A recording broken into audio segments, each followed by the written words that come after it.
जो नीट में लागू हुआ है ये 2013 में भी लागू था, लेकिन 2017 में बंद कर दिया था इसी गवर्नमेंट ने।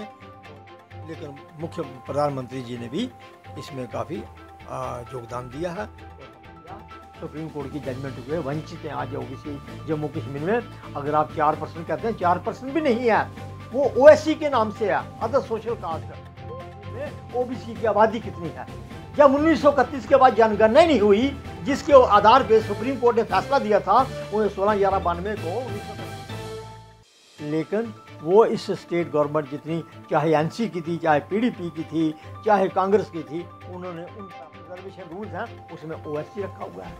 तो मतलब कहना है कि दोनों तरफ से मार है, एक तो आरक्षण की मार भी है और जो डेवलपमेंट फंड मान लो कि किया गया है कि 27% जो ओबीसी जो लागू किया गया है, तो कैसे देखते हैं, किस नज़रिए से इसको देखते हैं, कैसे बच्चों को उनको लाभ मिलेगा या नहीं मिलेगा?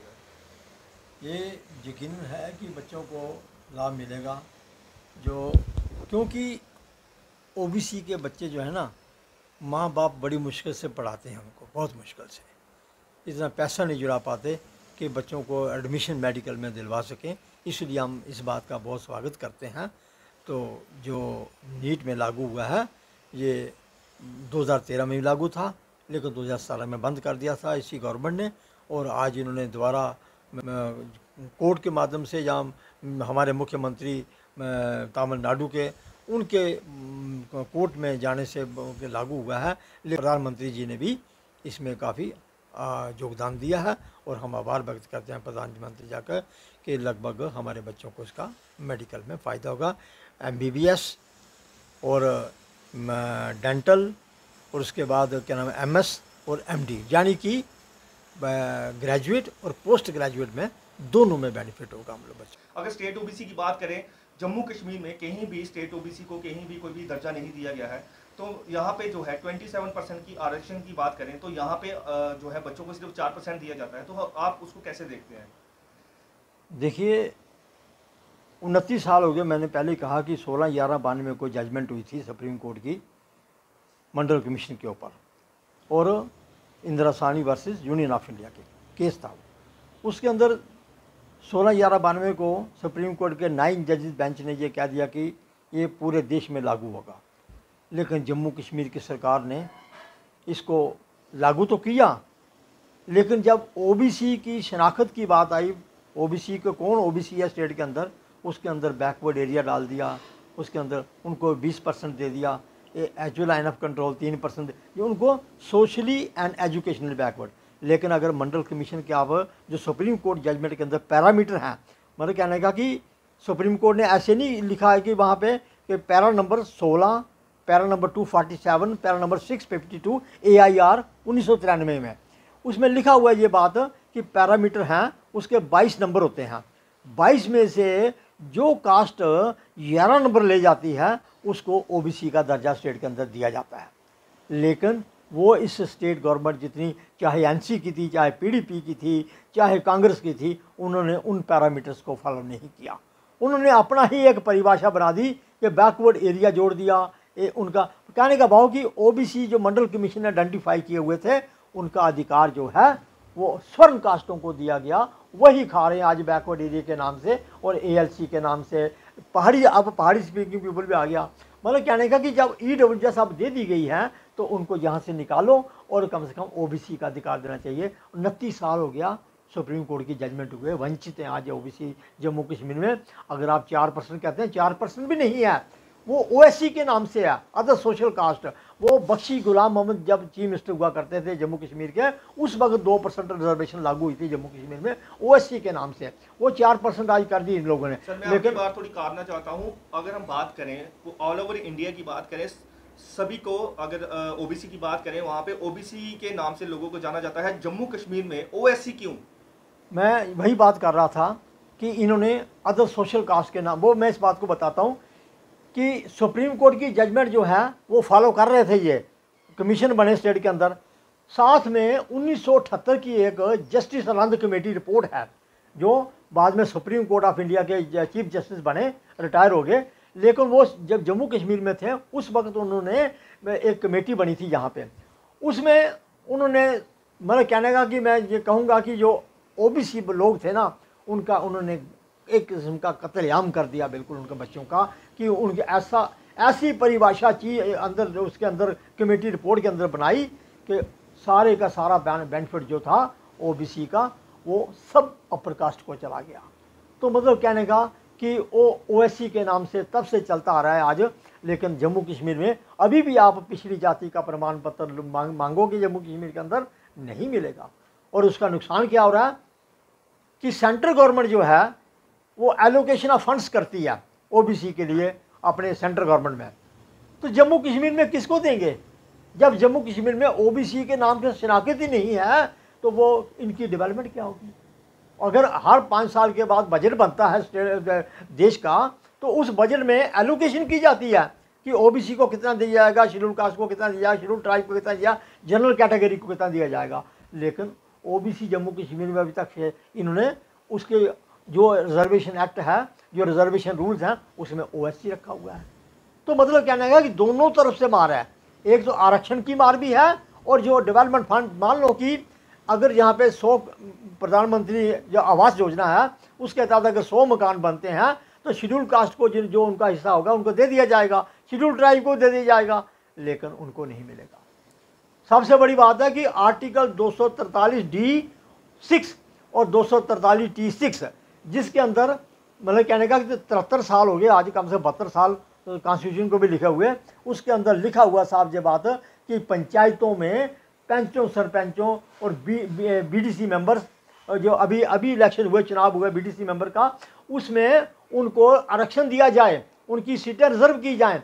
जम्मू कश्मीर में 34,000 पंच है, लेकिन आप विश्वास हैरान हो जाओगे 265 पंच हैं सिर्फ उसके अंदर।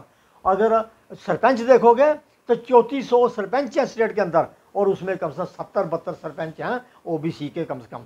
लेकिन जो कॉरपोरेटर है, जो आप देखा होगा बीजेपुर टाउन एरिया कमेटी है, सांबा टाउन एरिया कमेटी है, जम्मू में कॉरपोरेशन है, कश्मीर में भी कॉरपोरेशन है, लेकिन इन कॉरपोरेशनों में सिर्फ 8 आदमी हमारे जम्मू मैं जम्मू की ही कॉरपोरेशन की बात करता हूँ, यहाँ पे जितने भी हाउस बना हुआ 77 का 75 का, उसके अंदर सिर्फ एक ही ओबीसी का है, छन्नी से वो सिर्फ जीते हुए हैं। बस कहने का भाव कि 73 साल आज़ादी के बीच जाने के बाद भी अगर पंचायतों में ये आरक्षण नहीं मिला आज तक, इनको रिप्रेजेंटेशन नहीं मिली, एमएलए एमपी की तो दूर की बात है। सर, समाज में कुछ लोग हैं वो चाहते हैं कि ओबीसी, अगर रिजर्वेशन की बात की जाए तो रिजर्वेशन होना ही नहीं चाहिए, तो आप कैसे देखते हैं कि किस आधार पे जो है लोगों को जो समाज में पिछड़ा वर्ग है उनको जो है ओबीसी का जो आरक्षण मिला? वर्ण व्यवस्था के अंदर 4 ही वर्ण है, एक ब्राह्मण, क्षत्रिय, वैश्य और शूद्र। शूद्र में ओबीसी भी आता है, शेड्यूल कास्ट भी आता है। शेड्यूल कास्ट के साथ अनटचेबिलिटी थी, और ओबीसी दोनों को ये उसमें वर्ण व्यवस्था में लिखा हुआ था कि ये लोग सिर्फ इनकी सेवा करेंगे और कुछ नहीं। मैं आपको सबसे बड़ी हैरानगी की बात बताता हूँ कि जम्मू कश्मीर में आप अभी भी देख सकते हैं कि इनको ज़रायत पेशा नहीं था, यानी कि they can not hold a piece of land in their name, नहीं होल्ड कर सकते थे। इसमें महाजन बरादरी भी है, उनके साथ भी ऐसा ही था कि वो ज़रायत पेशा नहीं था उनको भी। तो जब ज़रायत पेशा नहीं था, वो एक लैंड नहीं खरीद सकते थे अपने रहने के लिए, तो आज वो कहाँ से अपनी प्रॉपर्टी लाएंगे? इसलिए उनको रिजर्वेशन जो बाबा साहब ने, अम्बेडकर जी ने आर्टिकल 340 के अंदर ओबीसी के रखी, बड़ी सोच समझ के रखी कि इनको भी कभी इनको इक्वलिटी मिलेगी कम से कम। मतलब सिर्फ रिजर्वेशन का ये नहीं है कि आपका, लेकिन कहने का कि जब गवर्नमेंट की जो एडमिनिस्ट्रेशन है, शासन और प्रशासन, इसमें हिस्सेदारी नहीं होगी जिसके 52% लोगों की, तो आप खुद सोच सकते हैं कि वो कहाँ उनको न्याय मिलेगा। इसलिए बाबा साहब ने ये बात रखी थी कि सबकी इक्वलिटी होनी चाहिए सब देश का। सर, आपका सरकार से आपकी क्या मांग है कि ओबीसी को लेके, रिजर्वेशन को लेके क्या होना चाहिए जम्मू कश्मीर के अंदर? जम्मू कश्मीर के अंदर, जम्मू कश्मीर में अब ये इन्होंने बनाया socially and educationally backward class. 2019 में ईडब्ल्यूएस लागू की जाती है। ईडब्ल्यूएस जो थी 16/11/92 सुप्रीम कोर्ट के अंदर जो जजमेंट हुई थी उसके अंदर भी था, 10% रिजर्वेशन जो या बीपी सिंह जी ने लागू किया था, उस वक्त भी उसमें था कि 10% ईडब्ल्यूएस के नाम से दी जाए, लेकिन सुप्रीम कोर्ट ने उसे डिक्लाइन की थी। लेकिन अब इन्होंने लागू किया। हम पूछते हैं ये बात को कि 10% आपने दी, कोई उनकी पॉपुलेशन की कैलकुलेशन नहीं की है। लेकिन हमारे लिए मध्य प्रदेश है, पंजाब है, जम्मू कश्मीर है, बंगाल है, सब के कम से कम हज़ारों केस पड़े हुए हैं कोर्टों में, मतलब न्यायालय में बहुत सारे केस पड़े हैं। हमारा भी 19 साल से हम लोग सुप्रीम कोर्ट में लड़ रहे हैं। कोर्ट हमें पूछता है कि आपकी जम्मू कश्मीर में ओबीसी की आबादी कितनी है। जब 1931 के बाद जनगणना ही नहीं हुई, जिसके आधार पे सुप्रीम कोर्ट ने फैसला दिया था 16/11/92 को 1931 की जनगणना के आधार पे, तो ये स्टेट मानने को तैयार नहीं है। फिर उन्होंने क्या किया कि 2014 में जम्मू कश्मीर गवर्नमेंट ने, जो ओबीसी डेवलपमेंट बोर्ड था, उन्होंने कहा कि social welfare department Jammu Kashmir को कि आप ऐसे करिए कि इनकी पॉपुलेशन की काउंटिंग करिए 2014 में।